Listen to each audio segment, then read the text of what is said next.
Saya mau bicara tentang pergeseran posisi hati, saudara ya. Tadinya hati kita dekat sama Tuhan, tanpa kita sadari dalam proses perjalanan iman kita, ya, ternyata iman hati kita posisinya makin menjauh.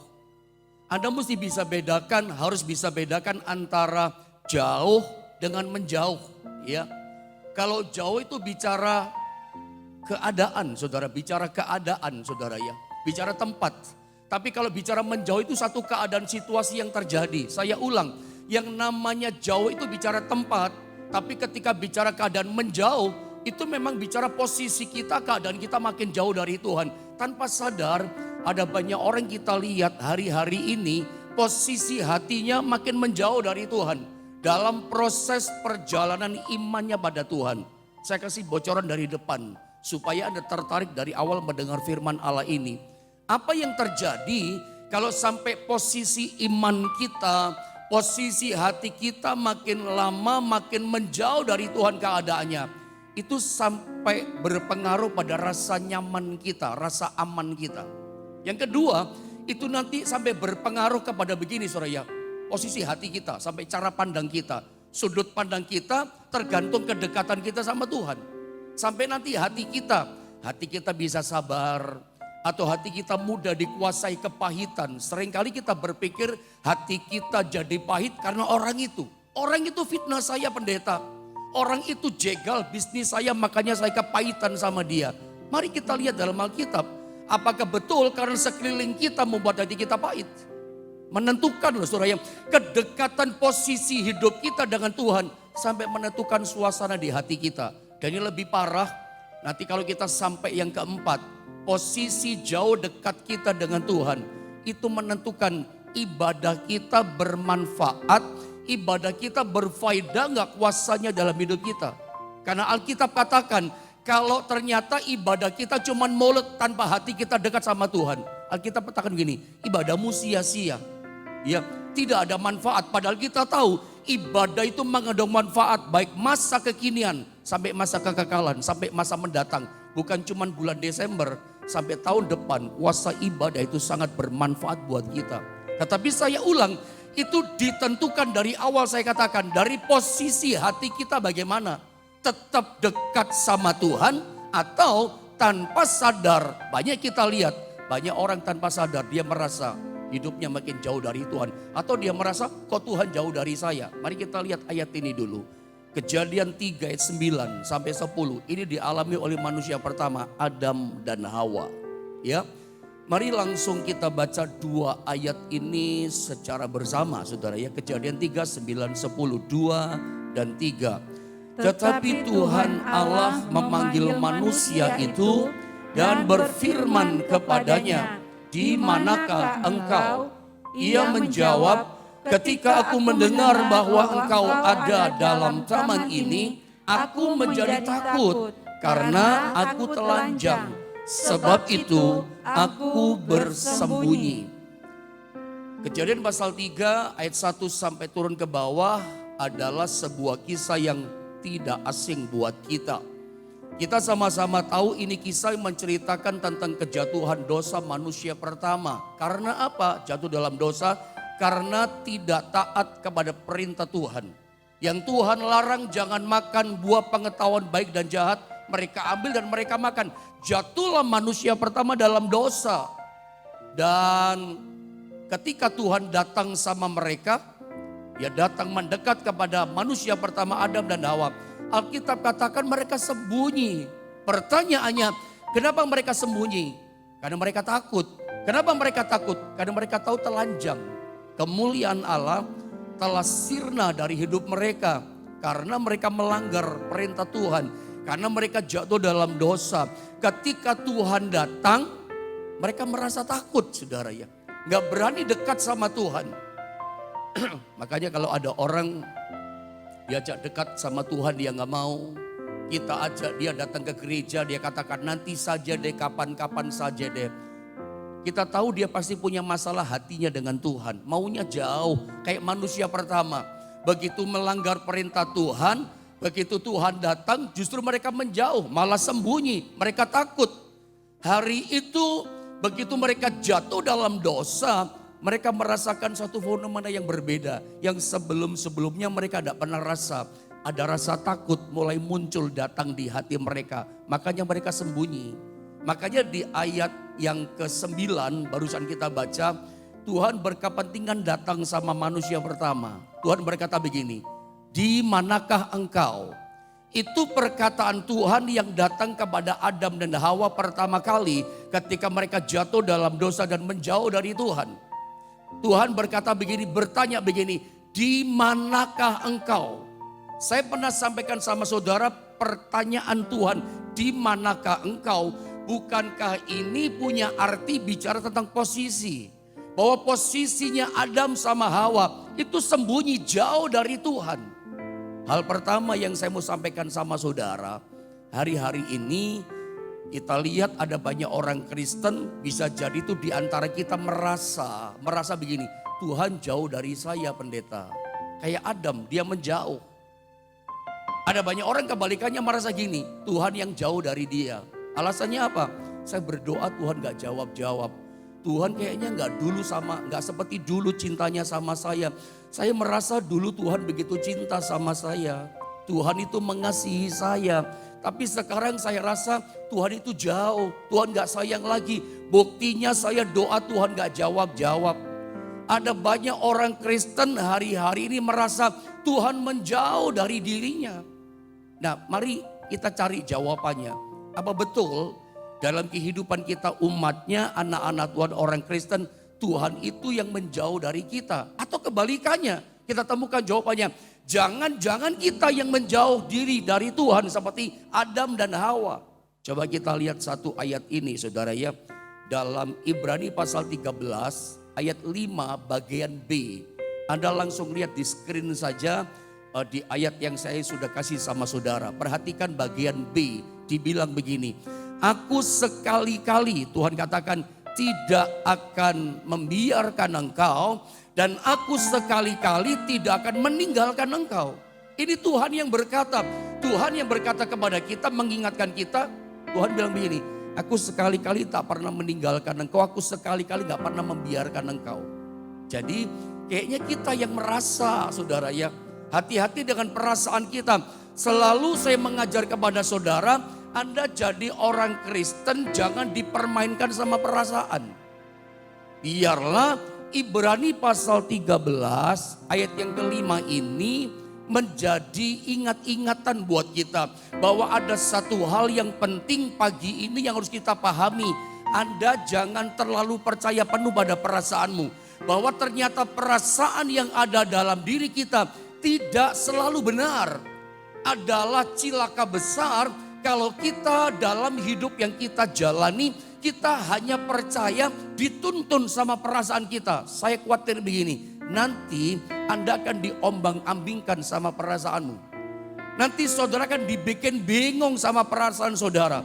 Diombang-ambingkan tahu, seperti kapal, seperti perahu yang diombang-ambingkan gelombang badai yang besar. Mau digoyang ke kanan, digoyang ke kiri. Mau maju, ragu. Mau mundur juga ragu. Jadi orang yang bimbang dan ragu. Kenapa? Dipermainkan sama perasaan. Saya berdoa pagi ini, Anda tidak dipermainkan lagi oleh perasaan. Makanya kita nggak boleh dalam hidup iman kekristenan yang kita jalani hanya bergantung penuh pada perasaan kita. Karena ternyata perasaan yang ada dalam diri kita nggak selalu benar itu makanya. Kita jadi diombang-ambingkan saudara. Karena jelas ayat ini berkata menegaskan kepada kita. Tuhan itu gak pernah tinggalkan kita.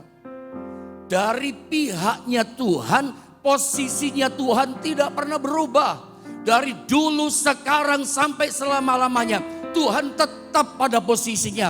Cintanya gak pernah ditarik dari kita. Tuhan gak pernah berubah. Tuhan berjanji. Apapun yang kita hadapi, kita alami. Tuhan berkata begini, aku tidak pernah biarkan kamu. Dan aku satu kali pun tidak pernah meninggalkan kamu. Yang percaya katakan amin. Dia setia dengan janjinya. Dia setia dengan pribadinya kepada setiap kita. Dari pihak Tuhan, jadi jelas di sini. Dia nggak pernah tinggalkan kita. Lalu siapa yang tinggalkan Tuhan, yang menjauh dari Tuhan? Kita. Itu kan perasaan kita yang merasa Tuhan jauh dari saya pendeta. Buktinya apa? Tuhan belum tolong saya. Itu perasaan saudara. Hanya karena beban, masalah, kesulitan yang saudara hadapi. Lalu saudara merasa gini, Tuhan jauh dari saya. Saya mau pastikan begini, itu perasaan yang salah. Yang benar adalah Tuhan gak pernah jauh dari kita.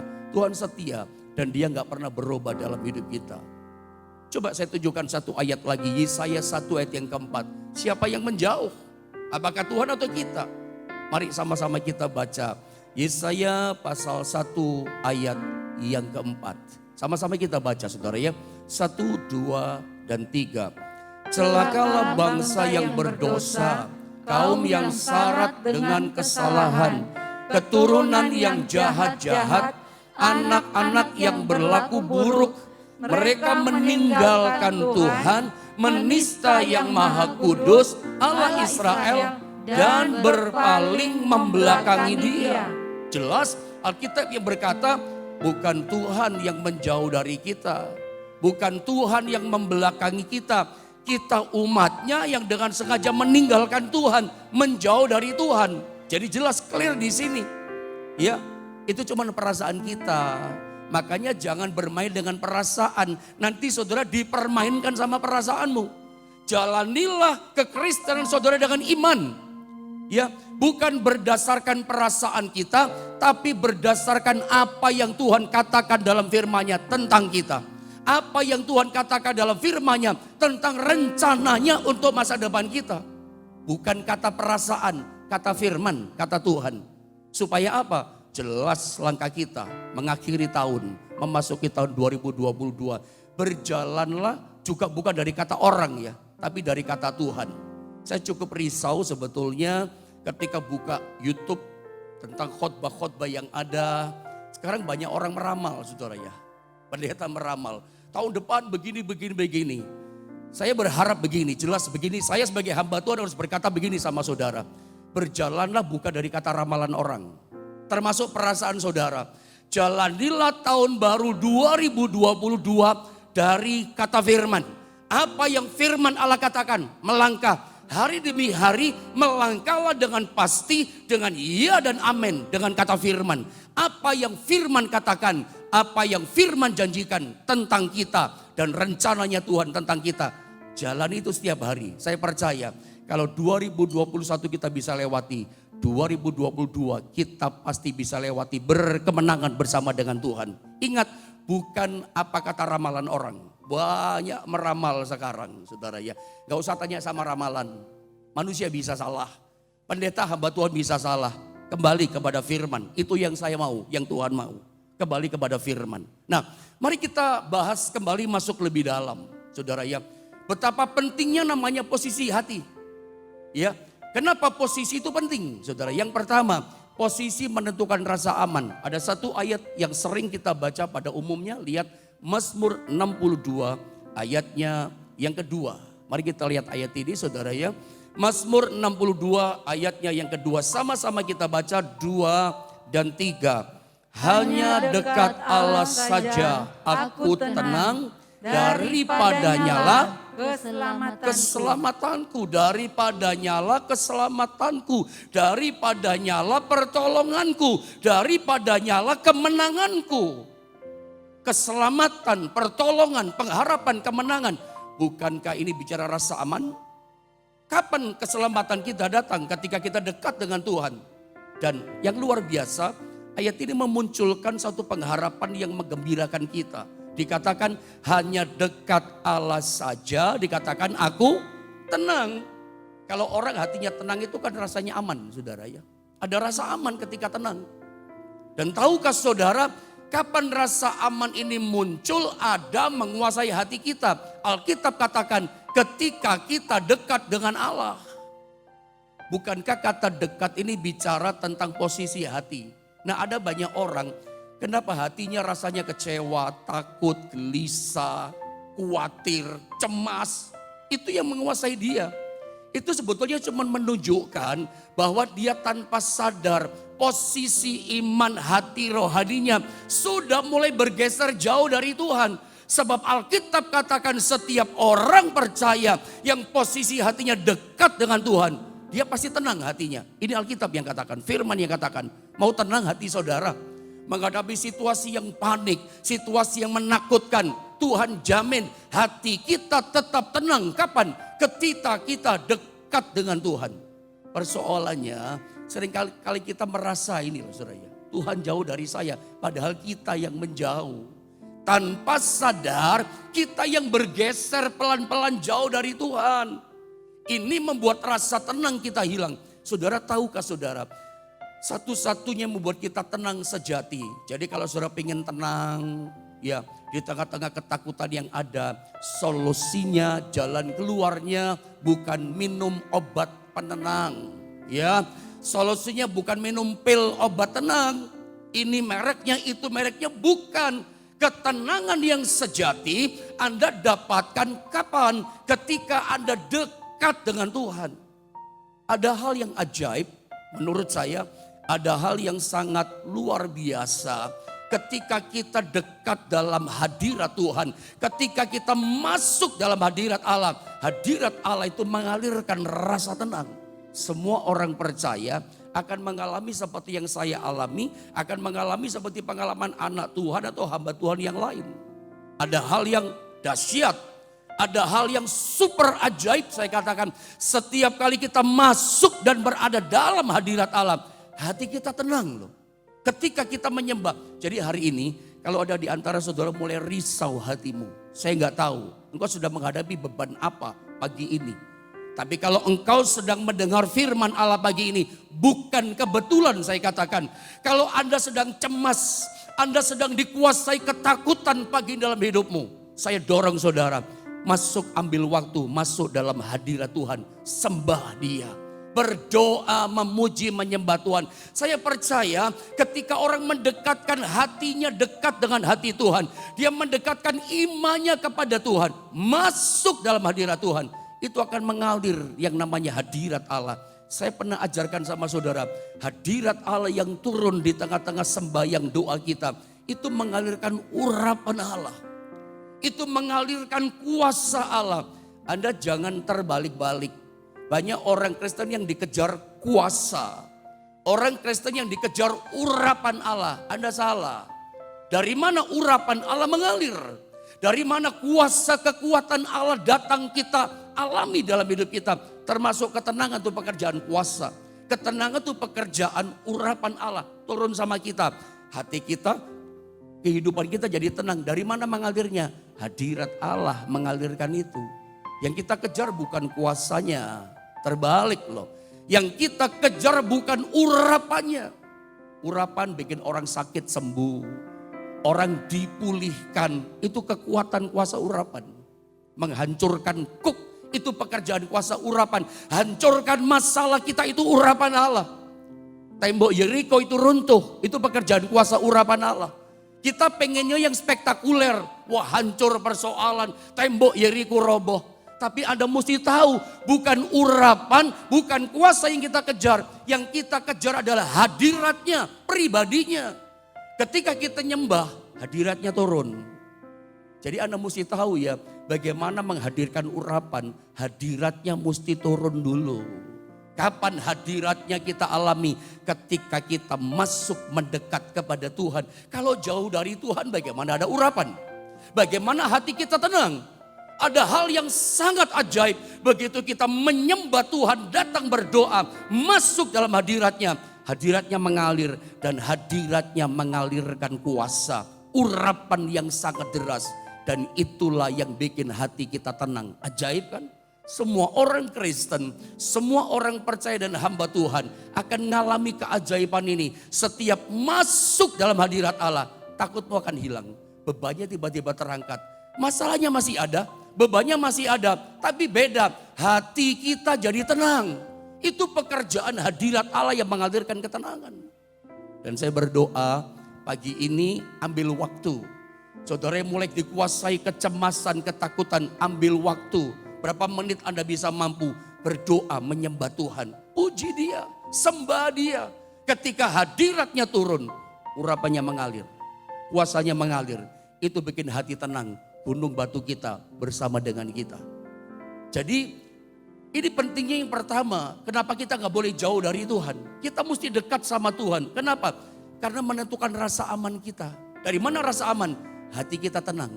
Saya berdoa mengakhiri tahun ini berseliweran macam-macam ramalan. Berseliweran datang kayak di persimpangan. Macam-macam mengatakan prediksi. Tahun depan akan begini-begini. Ada mutasi-mutasi. Kadang ada orang sok tahu berkata, oh mutasi katanya sampai 5 tahun. Ilmuwan saja nggak ngomong, pendeta sudah ngomong, coba saudara ya. Pendeta bukan ilmuwan, pendeta bukan ahli virus. Ya. Tapi mulai berkata, saya mau berkata begini, Anda jangan berpedoman dengan apa kata orang, termasuk kata ramal meskipun dia hamba Tuhan. Berpedomanlah pada firman, ikuti firman. Setiap kata firman, ikuti langkahnya. Bagaimana cara kita tenang melangkah hari demi hari? Ya dekatkanlah dirimu kepada Tuhan. Selama Tuhan dekat dengan kita, nyaman dan aman dan tenang hidup kita. Ya, yang kedua, saudara kita lihat, pentingnya yang namanya kita dekat sama Tuhan. Terus nempel melekat pada pokok anggur. Jangan pernah jauh dari Tuhan. Ini luar biasa. Karena kedekatan kita dengan Tuhan itu menentukan perspektif kita. Menentukan sudut pandang, cara pandang kita. Apa yang kita mau lakukan. Apa yang kita mau kerjakan. Itu ditentukan cara pandang kita kan. Langsung kita baca ayatnya saja. Wahyu pasal 4 ayat 1. Ayat ini pun sering kita membaca saudara ya. Coba sama-sama kita baca ayat ini saudara 2 dan 3. Kemudian daripada itu aku melihat sesungguhnya sebuah pintu terbuka di sorga. Dan suara yang dahulu telah kudengar berkata kepadaku seperti bunyi sangkakala. Katanya, naiklah kemari dan aku akan menunjukkan kepadamu apa yang harus terjadi sesudah ini. Saudara perhatikan dari kata firman Allah. Ini Tuhan Yesus dalam penglihatan bicara kepada Rasul Yohanes. Ada hal yang menarik, Yesus berkata begini kepada sang Rasul, naiklah kemari. Kata naiklah kemari menunjukkan posisi yang berbeda. Naik berarti Yohanesnya di bawah. Yesusnya ada di atas. Naiklah kemari. Kenapa Tuhan suruh naik sama Yohanes? Tuhan ngomong begini kalimat berikutnya.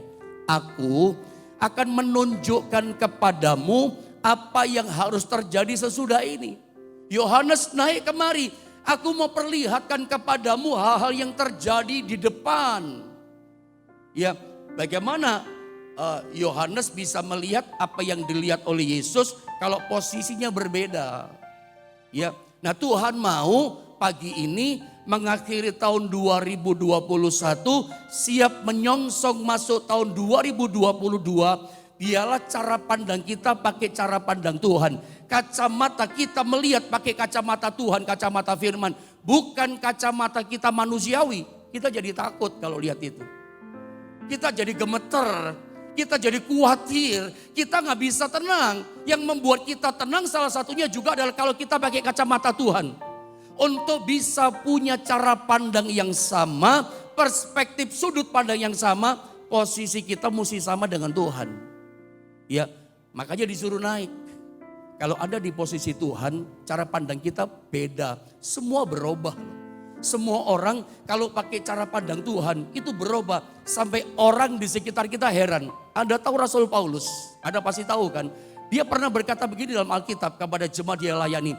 Apa yang dulu merupakan keuntungan bagiku sekarang ku anggap rugi.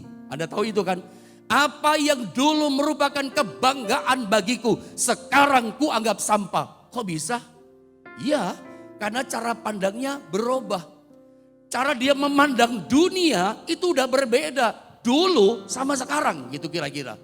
Kalau dulu ya bunuh orang Kristen kebanggaan.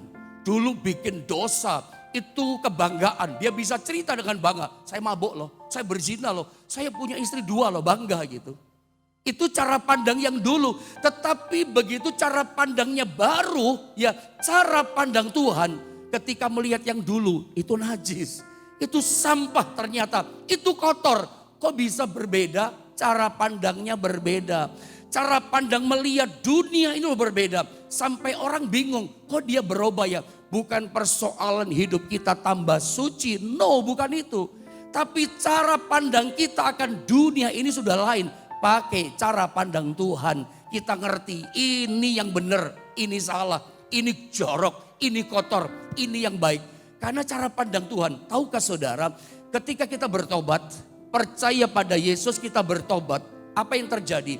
Ada yang berubah dalam diri kita. Apa yang berubah? Sudut pandang kita. Begitu kita bertobat percaya sama Yesus, sudut pandangnya Tuhan dikasih sama kita. Ada mesti tahu, ketika manusia jatuh dalam dosa, salah satu yang hilang adalah cara pandang akan Tuhan. Makanya makin merosot jatuh kehidupannya. Yesus datang ke dunia ini, dia berikan cara pandangnya. Itu namanya karakter ilahi, karakter Kristus. Saya rindu satu kali saya boleh mengajar saudara tentang roh Kristus. Itu sesuatu yang penting tentang roh Kristus. Ini yang membedakan saudara ya. Makanya Paulus bisa berani berkata seperti itu. Semua orang kalau dia dekat sama Tuhan, posisinya sama dengan Tuhan. Cara pandangnya beda loh. Termasuk memandang masalah jadi berbeda. Satu gambaran yang paling gampang sering Anda dengar. Kalau Anda mau berpergian keluar kota misalnya naik pesawat. Cerita yang sering, ilustrasi sering Anda dengar. Tapi ini penting saya sampaikan. Ketika Anda sudah dalam pesawat, sebelum pesawat take off, ya, Anda lihat ke jendela, Anda lihat ada bis penjemput, ya, Anda lihat catering truk-truk yang lewat, Anda melihat gedung-gedung yang besar dengan ukuran memang seperti itu. Ya, tapi apa yang terjadi ketika pesawat mulai take off? Makin tinggi, makin terbang tinggi. Anda lihat ke bawah, masih ada nggak busnya tadi? Masih. Masih ada truknya? Masih. Gedung-gedungnya bagaimana? Masih ada. Pertanyaan saya, apakah sama besar bentuk gedung dan mobil tadi? Gak sama besar lagi. Apakah berubah? Gak ada yang berubah. Tetap dengan ukuran yang sama. Bersama gedung juga sama. Masalahnya di mana?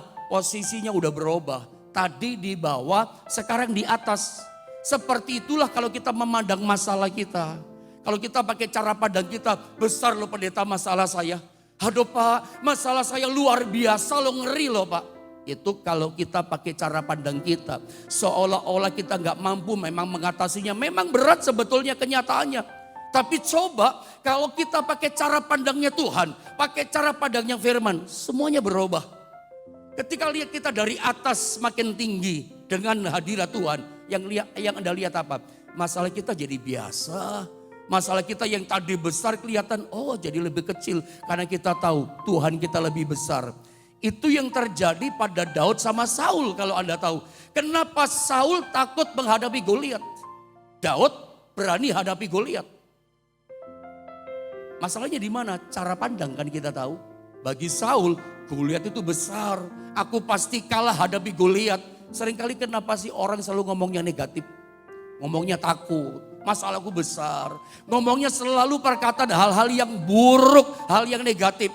Kenapa yang terlontar dari orang Kristen anak Tuhan selalu yang negatif? Itu menunjukkan cara pandangnya. Menunjukkan posisi hatinya, imannya dengan Tuhan seperti apa. Dari mulutnya, dari perkataan anak Tuhan. Kita tahu kualitas hidupnya dengan Tuhan kayak apa. Ya, kelihatan dari omongannya, ketakutan yang keluar. Ya seperti itulah dia dengan Tuhan. Tapi orang kalau dekat dengan Tuhan, punya iman yang kuat sama Tuhan. Dia seperti Daud. Engkau menghadapi aku dengan pedang tombak dan lebih dengan kekuatanmu. Tapi aku datang menghadapi engkau dengan nama Tuhan. Dengan kuasa Tuhan.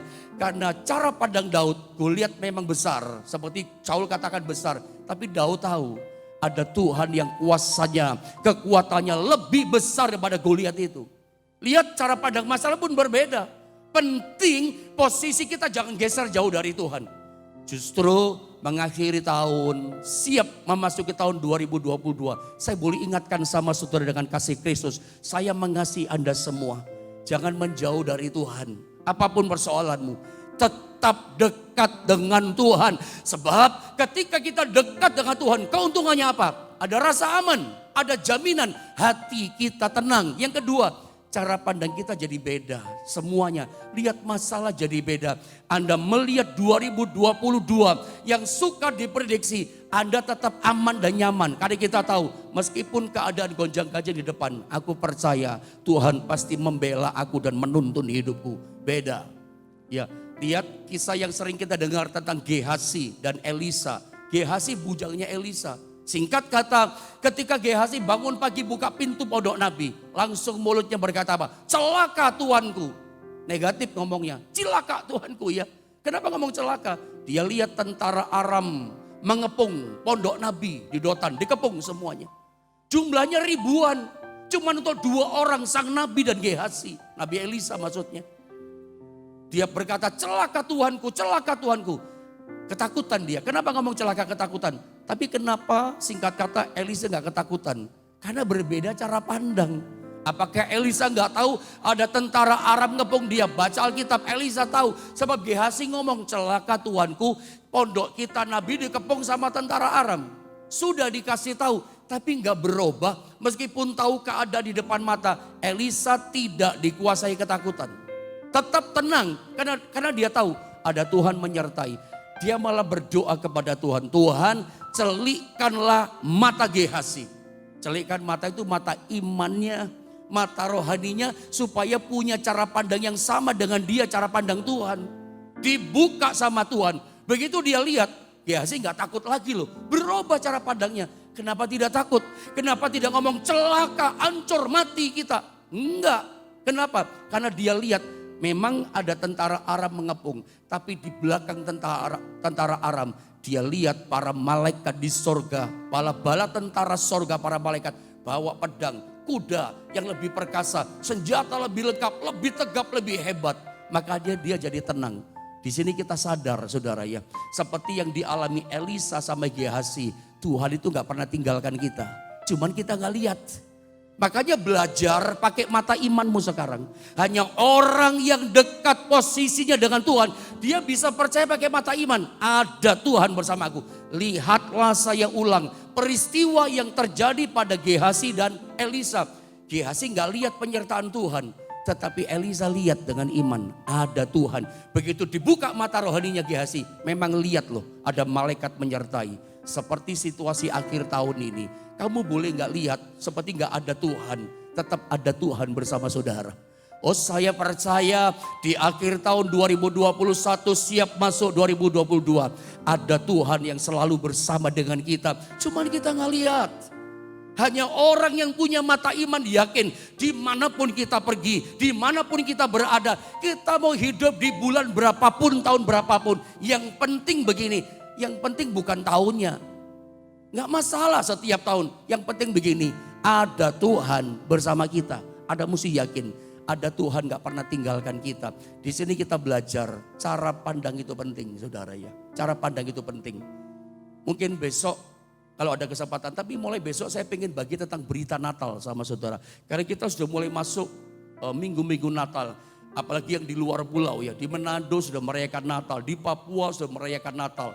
Karena yang di YouTube channel ini di Papua juga banyak ya. Indonesia Timur banyak. Nah kayaknya saya besok mulai masuk pada berita-berita Natal. Walaupun 2 yang saya bagi sama saudara. Tapi ini penting saudara ya. Cara pandang dan hati tenang. Itu kuncinya cuma 1. Tetap dekat hati kita dengan Tuhan. Yang mulai merosot jauh dari Tuhan. Ayo reposisi hati kita. Aku mau dekat dengan Engkau. Apapun yang terjadi. Karena dekat dengan Tuhan. Itu jaminan kemenangan dalam hidup kita.